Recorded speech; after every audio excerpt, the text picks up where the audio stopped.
오늘 말씀은 지난주에 이어서 요한일서 3장 13절로 24절까지입니다. 제가 한 절, 여러분이 한 절 교독하겠습니다. 형제들아, 세상이 너희를 미워하여도 이상히 여기지 말라. 우리는 형제를 사랑함으로 사랑에서 오며 생명으로 드러난 줄을 알거니와 사랑하지 아니하는 자는 사망에 머물러 있느니라. 그 형제를 미워하는 자마다 살인하는 자니 살인하는 자마다 영생이 그 속에 거하지 아니하는 것을 너희가 아는 바라. 그가 우리를 위하여 목숨을 버리셨으니 우리가 이로써 사랑을 알고 우리도 형제들을 위하여 목숨을 버리는 것이 마땅하리라. 누가 이 세상의 재물을 가지고 형제의 궁핍함을 보고도 도와줄 마음을 닫으면 하나님의 사랑이 어찌 그 속에 거하겠느냐.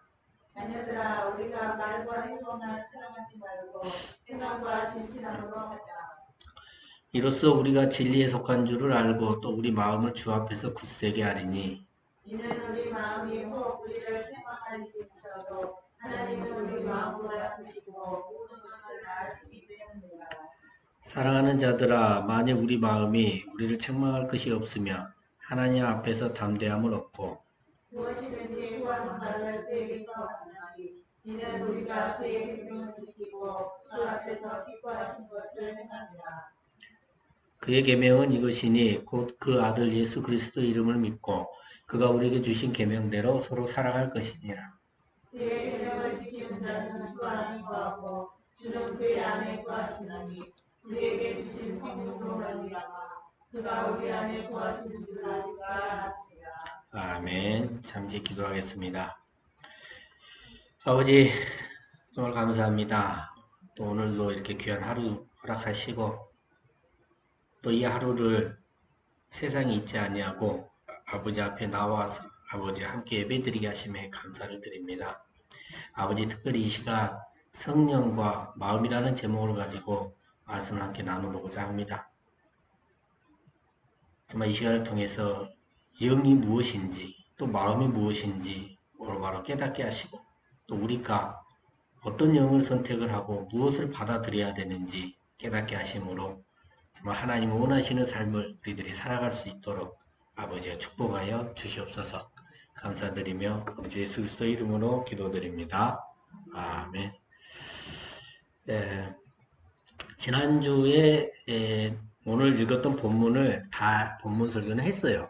근데 이제 그걸 완벽하게 이해하기 위해서는 이 본문에서 사용되고 있는 단어, 성령이란 단어와 마음이란 단어를 좀 알아야 됩니다. 그래서 설교 제목이 뭐예요? 성령과 마음입니다. 그래서 오늘 설교가 지난주 설교와 어떻게 보면 내용이 이어진다고 할 수가 있겠죠. 그래서 오늘 수요예배 나오신 분들은 뭐 다 지난주 예배를 드리셨는데 이제 동영상을 청취하시는 분들 중에서는 또 못 들으시는 분들도 있을 거 아니에요. 이 전주 유튜브 영상을 꼭 보셔야 됩니다. 그래서 검색하는 건 굉장히 쉬워요. 유튜브에서 제 이름만 치면 돼요. 손영선. 그럼 쫙 뜹니다. 네, 그래서 찾아보면 굉장히 쉽다고 말씀을 드리겠습니다. 자, 오늘은 이제 성령과 마음에 대해서 살펴보는데요. 먼저 성령에 대해서 살펴보겠습니다. 예, 성령으로 번역된 헬라어는 퓨누마입니다. 근데 이 퓨누마의 뜻이 성령만 있는 것이 아니에요. 화면에 보시는 바와 같이 뭐예요? 인간의 영, 그리고 뭐예요? 마귀, 그리고 성령이라는 뜻을 가지고 있습니다. 여기서 성령은 뭐 이제 그리스도의 영, 뭐 하나님으로 번역되기도 합니다. 자, 여기서 알 수 있는 것은 영에는 몇 가지가 있다? 세 가지가 있다. 바로 인간의 영과 마귀, 그리고 성령입니다. 자, 먼저 우리는 이제 마귀를 살펴보겠는데요. 마귀의 졸개들이 뭐예요? 귀신입니다. 그래서 귀신들이 하는 일들은 바로 누구의 일입니까? 마귀의 일을 하는 게 됩니다. 자, 마태복음 12장 45절입니다. 다 같이 읽겠습니다. 시작.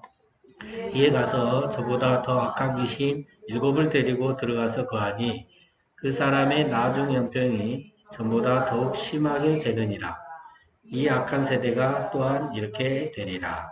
그러니까 귀신은 어떻게 한다고요? 사람의 형편을 더욱 심하게 안 좋게 만드는 역할을 합니다. 그러니까 마귀의 졸개들이 하는 일들이 다 이렇다는 거예요. 여러분 그러면 진짜로 그 신들린 무당 있잖아요. 예. 그런 무당이 가서 점을 그면 봐야 합니까? 안 봐야 합니까? 귀신은 과거는 기가 막히게 잘 맞춰요. 이미 지나온 과거들을 귀신같이 알고 있기 때문에. 예. 근데 그 귀신이 인간에게 이로운 길을 제시를 하겠느냐는 겁니다.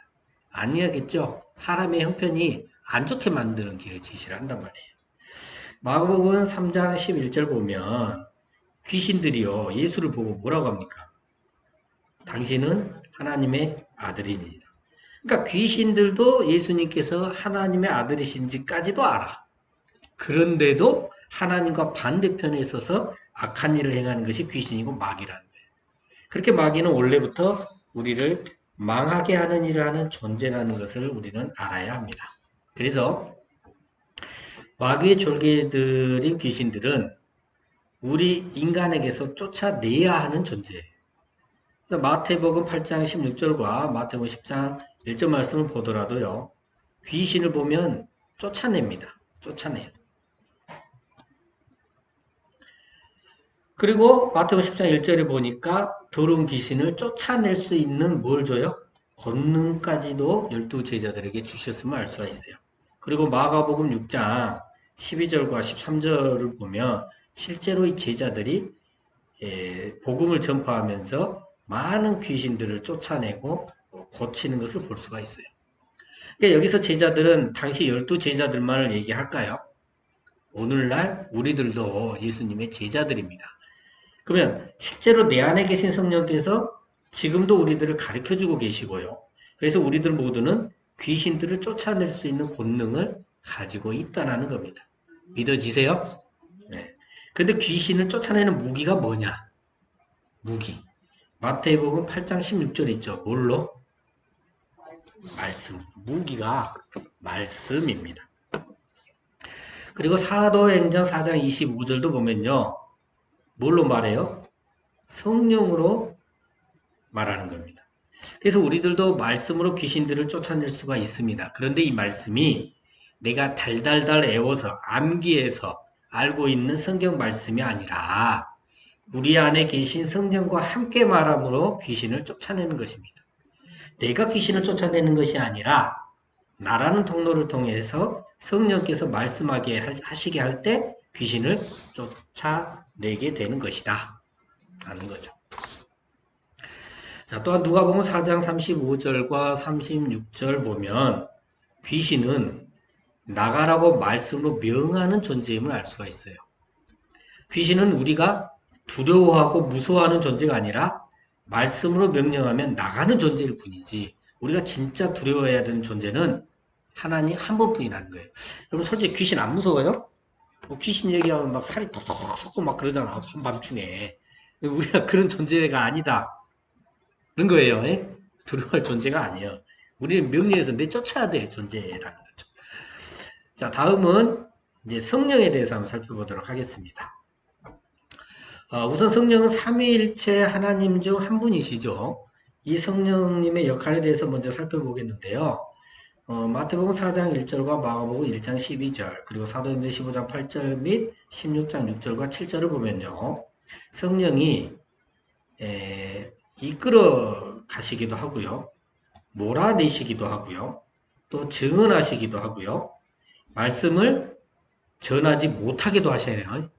전하기만 하시는 게 아니라 말씀을 전하지 못하게도 하셔요. 그리고 복음을 전하는 것을 허락하지 아니하시기도 합니다. 그러니까 결론은 뭐냐?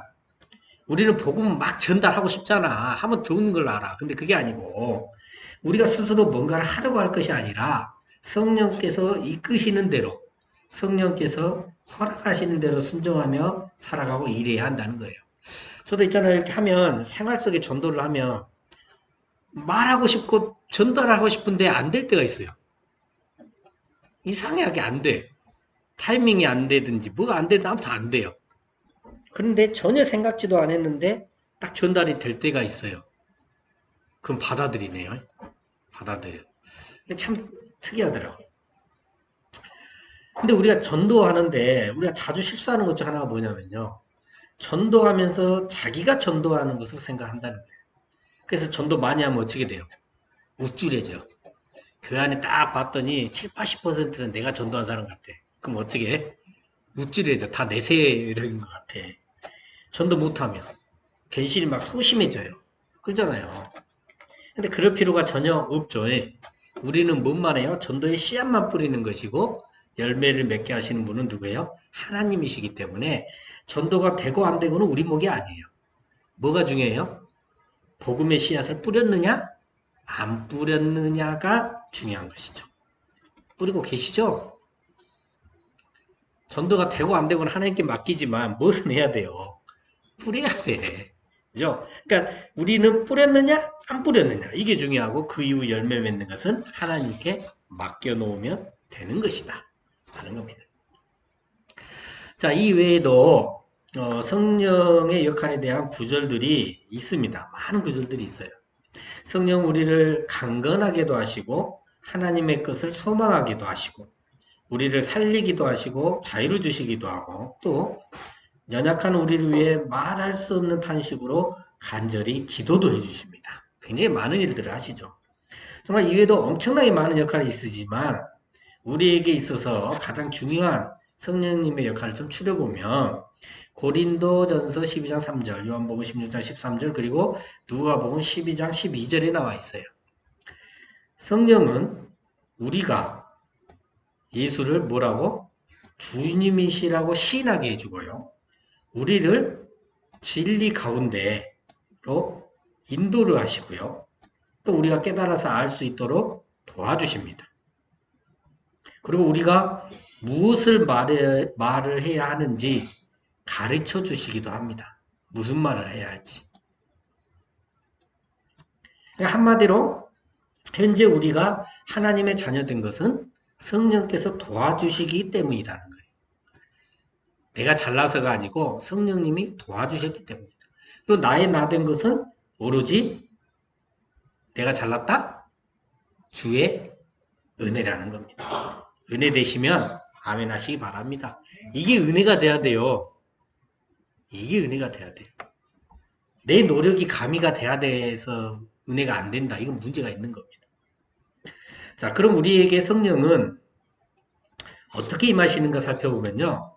그것은 사도행전에 잘 나와 있습니다. 사도행전 2장 33절을 보면 예수님께서 성령을 하나님 아버지께로부터 받아서 우리에게 부어주셨음을 알 수가 있어요.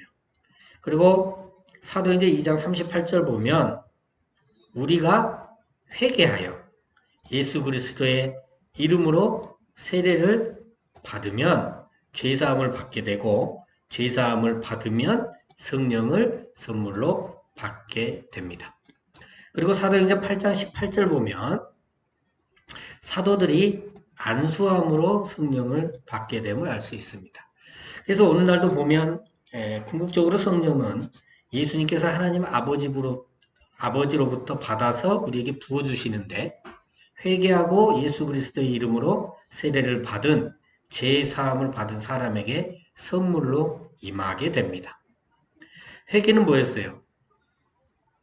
지금까지 내가 주인이 돼서 내 맘대로 내 주장대로 살아왔지만 이제는 하나님의 자녀로서 천국의 규율을 따르고 하나님의 뜻대로 서로 사랑하며 살아가고자 노력하는 것이 회개입니다.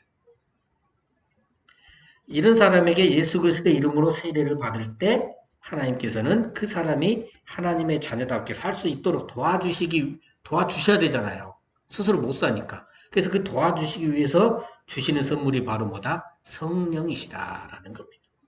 그리고 그 과정에서 먼저 믿는 자를 사용하십니다. 특히 오늘날은 목사님들을 사용하셔서 안수하게 하시고 그걸 통해서 성령을 부어주시는 거죠. 물론 여기서 중요할 거는 안수라는 의식에 치우친 형식이 중요한 게 아니에요. 하나님께서 목사님 사용을 하시지만 그 형식보다는 안수받는 사람의 마음 중심이 중요합니다. 성경 보면요, 안수하는 사람의 상태보다 안수받는 사람의 상태가 중요해요. 어차피 안수하는 사람은 뭐예요? 통로밖에 안 돼. 그러니까 안수하는 사람이 좀 물자도요, 주실 건 다 주셔요. 받는 사람이 중요합니다. 자, 다음은 인간의 영에 대해서 살펴보겠습니다. 마태복음 27장 50절 보면 영혼이 인간의 영인데요. 이 인간의 영은 이 육신, 이 목숨이 닿을 때 떠납니다. 또한 누가복음 8장 25절에 이 영이 인간의 영인데요. 죽은 아이를 예수님께서 다시 살리시는데 이 인간의 영이 어떻게 해요? 다시 돌아옵니다. 자, 마태복음 5장 3절 말씀 다 같이 읽겠습니다. 시작. 심령이 가난한 자는 복이 있나니 천국이 그들의 것이며. 자, 여기서 이 심령이 바로 인간의 영입니다. 그런데 왜 인간의 영이 가난한 것이 복이고 인간의 영이 가난하면 천국을 소유하게 될까요? 누가복음 9장 55절 말씀 제가 읽어드리겠습니다. 예수께서 돌아보시며 꾸짖으시고 이르시되 너희는 무슨 정신으로 말하는지 모르는구나. 인자는 사람의 생명을 멸망시키러 온 것이 아니요 구원하러 왔노라 하시고. 자, 여기서 너희는 무슨 정신으로 말하는지 모르는구나 라고 번역됐는데 옛날에 이건 어떻게 번역되어 있었냐면요. 너희가 어떤 영에 속하여 있는지 알지 못하는도다. 이전 그 번역이 오히려 이해하기가 더 쉬워요. 그러니까 우리 인간의 영은 어떤 영에 속하게 되어 있어요. 그러니까 우리의 자유의지로 이 육신에 거하는 죄라는 놈이 우리 계속 미혹하잖아요. 그럼 그것을 선택해서 마귀에게 사로잡힐 것인가? 아니면 마음속에 계시는 성령의 음성에 순종함으로 성령께 사로잡힐 것인가? 선택을 해야 합니다. 그래서 인자이신 예수님께서는 사람의 생명을 멸망시키러 온 것이 아니요 구원하러 왔노라고 말씀하시면서 뭘 강조하신 거예요? 사람의 생명을 멸망시키는 마귀를 선택하지 말고, 그래서 마귀에 속하지 말고 구원을 주는 성령을 선택해서 성령께 속하라고 말씀을 하시는 거예요. 여러분, 인간은 본시 악합니까? 선합니까? 악하죠. 예. 선하신 분은 하나에 한 분밖에 없다고 얘기를 했어요. 모든 인간은 악합니다. 때문에 내가 뭔가 가진 것이 있다고 생각하면요. 그 순간 그 교만이 생기고요. 그 교만으로 인해 마귀에 사로잡히게 됩니다. 근데 인간이 영이 가난하다? 인간의 영이 가난한 자는 그렇지 않아요. 마귀에 사로잡히기보다는 뭔가 의지할 때가 필요하잖아요. 의지할 수 있는 하나님 아버지를 찾게 되기 때문에 복이 있고 천국을 소유한 자가 되는 거예요. 여러분은 어떤 영을 선택하시겠습니까? 어떤 영에 속하시겠습니까? 다 알아요. 다 알아. 제발 다 여러분 아시니까 제발 성령을 선택하시기 바랍니다. 온전히 성령께 붙들림 받기를 정말로 간절히 소망합니다. 자, 이렇게 우리에게 성령이 임하시어 우리가 성령이 충만해지면 그럼 또 어떤 일이 일어나느냐? 사도행전 11장 24절 다 같이 읽겠습니다. 시작. 바나바는 착한 사람이요 성령과 믿음이 충만한 사람이라. 이에 큰 무리가 주께 더하여지더라. 여러분, 내가 성령 충만해지면요 믿는 자가 크게 더해집니다. 다른 사람이 아닌 내가 성령이 충만해지면 하나님의 나라가 크게 확장되고 부흥되어집니다. 여러분 자신이 성령 충만해지면 전도가 되고요. 하나님의 나라가 확장이 되고 부흥이 되고요. 그게 누구한테 달렸다고요? 바로 자신한테 달렸다는 거예요. 스스로 하나님 자녀답게 살아가심으로 성령 충만해져서 하나님의 나라가 확장되는데 그 중심에 있으시기를 예수 그리스도 이름으로 간절히 축원합니다. 자, 이제 마음에 대해서 한번 알아보겠습니다. 예, 마음은 헬라어로 칼디아입니다. 칼디아. 여러분, 마음이 뭘까요? 마음이 어디에 있어요? 마음이 찢어지게 아프면 대부분 이 가슴을 움켜쥐죠. 그럼 이 마음이 요 가슴 안에 있습니까? 가슴 안에를 아무리 쳐다봐도 갈비뼈하고 심장 뭐 이런 거밖에 안 보여. 도대체 어디 있을까요, 마음이? 마음이 아픈데 도대체 어디 있냐? 마음이 흡족하고 마음이 아프고 마음이 우리 몸 안에 있습니까?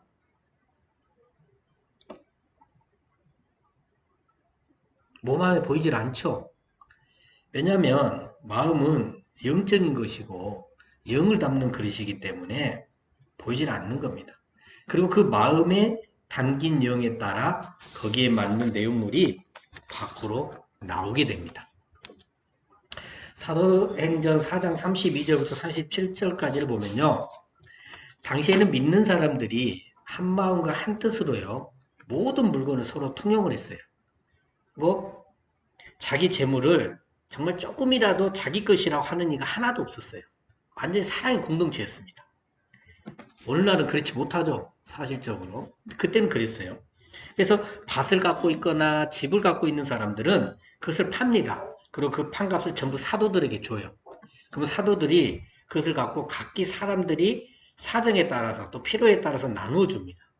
그러니까 가난한 자가 있을까요, 없을까요? 없게 되는 거예요. 그런 상황이었어요. 그런데 그때 그 시대에 사는 아나니아라는 사람이 있었어요. 이 아나니아도 자신의 소유를 팔았어요. 그리고 사도들에게 그 값을 가져왔습니다. 근데 판값 전부를 가져오지를 않았죠.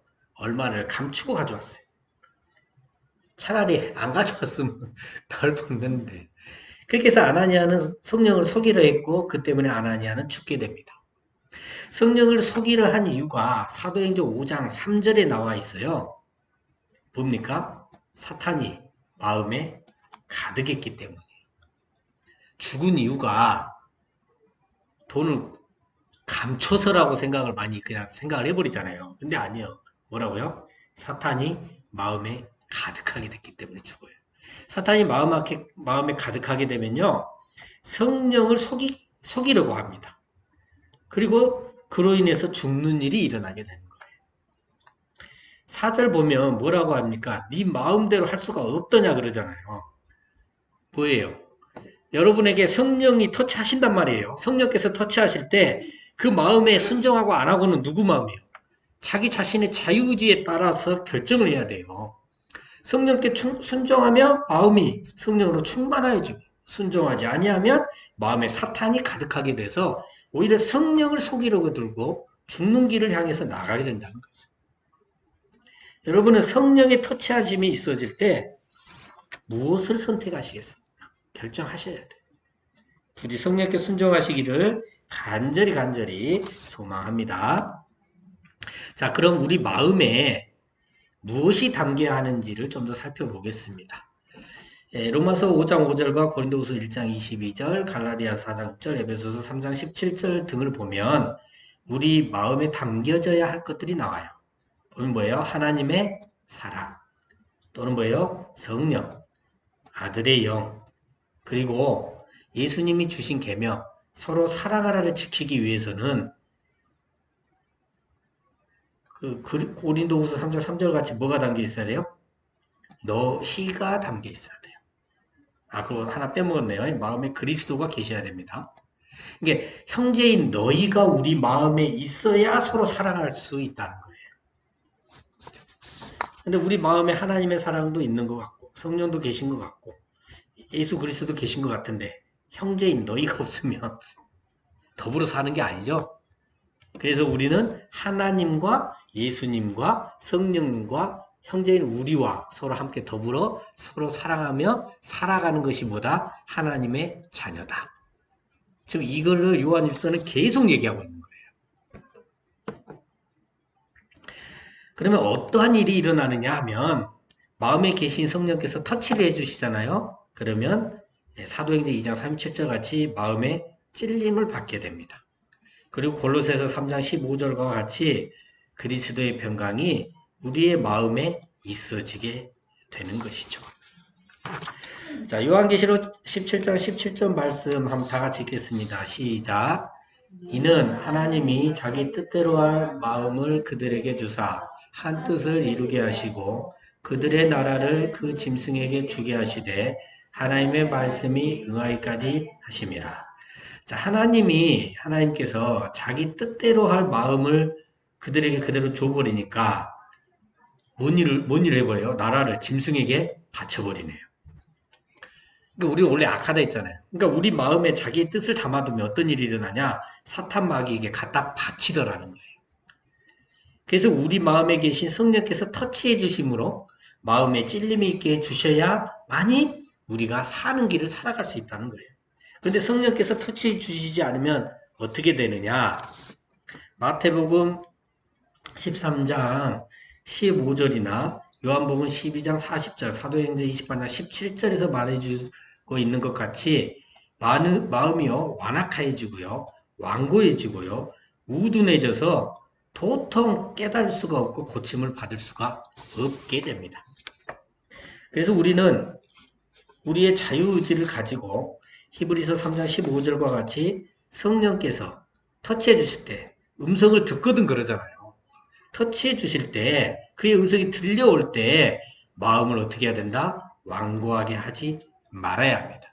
또 로마서 6장 17절과 같이 성령께서 가르쳐 주시고 전하여 주실 때 그 주신 말씀을 마음으로 뭐 해야 돼요? 순종해야 합니다. 이것이 바로 하나님의 자녀되는 우리가 하나님의 자녀답게 살아가는 방법이다. 여러분 어때요? 요한일서 보면 계속 같은 말을 반복하고 있는 것 같죠? 그죠? 단순해요. 하나님의 자녀가 사는 법은 단순합니다.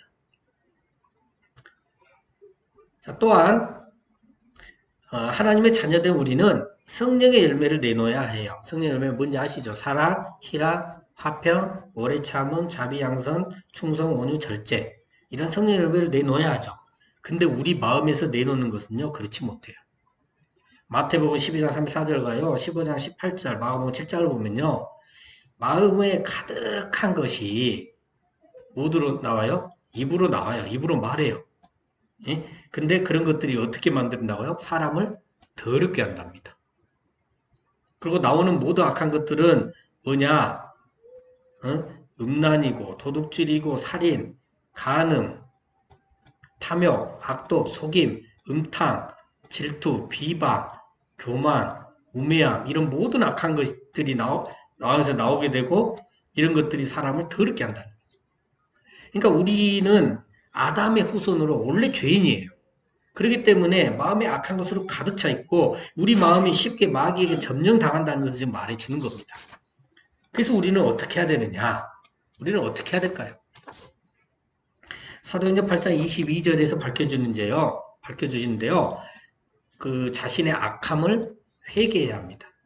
회개하지 아니하면 로마서 2장 5절 말씀과 같이 마지막 심판 날 그날에 임할 진노가 그 회개하지 아니하는 그 자에게 자신에게 쌓이게 됩니다. 진노가 안 쌓이려면 반드시 뭘 해야 된다? 회개해야 된다. 그리고 로마서 2장 29절에서는 할례는 어디다 해라? 마음에 해라고 합니다. 그러니까 이 말은 뭐냐면 마음으로 회개하는 거예요. 회개하는 척만 하지 말고 말로만 회개하지 말고 진정으로 마음으로 회개하라는 겁니다. 그렇게 회개하고 주 예수를 받아들이면 사도행전 2장 38절과 같이 우리가 죄사함을 받게 되고 성령을 선물로 받게 됩니다. 그리고 그 믿음으로 인해서 우리가 구원을 받게 된다는 거죠. 자, 그러면 그 믿음으로 말미암아 하나님께서 그들의 마음을 깨끗게 해주신다는 거예요. 하나님께서 마음과 생각을 지켜주시는데 그로 인해서 하나님께서 마음을 깨끗이 하시고 하나님께서 마음과 생각을 지켜주시기 때문에 우리는 마음의 위안을 받게 되고 그 사랑 안에서 하나님과 예수님과 함께 연합하게 됩니다. 그래서 하나님과 예수 그리스도에 관한 것들을 더욱더 풍성하게 깨닫게 되는 놀라운 복을 누릴 수 있게 된다는 것이죠. 성경을 볼 때 한번 상상을 해보세요. 볼 때마다 이 안에서 이 구절 마디마디 구절에서 하나님의 정말 그 위로하심과 그 풍성한 하나님의 지혜가 깨달아진다고 한번 생각을 해보세요. 이 성경이 얼마나 재밌겠습니까? 근데 그 깨달아지지 않고 읽으니까 이게 글자인 것 같기도 하고 잠자기 전에 읽어야 될 것 같기도 하고 이렇게 되는 거죠. 이거 엄청난 복입니다. 마태복음 26장 41절에 마음에는 원이로되 육신은 약하도다라고 했습니다. 또 마태복음 6장 21절과 누가복음 12장 34절에는 너희 보물이 있는 곳에 너희 마음도 있다고 했습니다.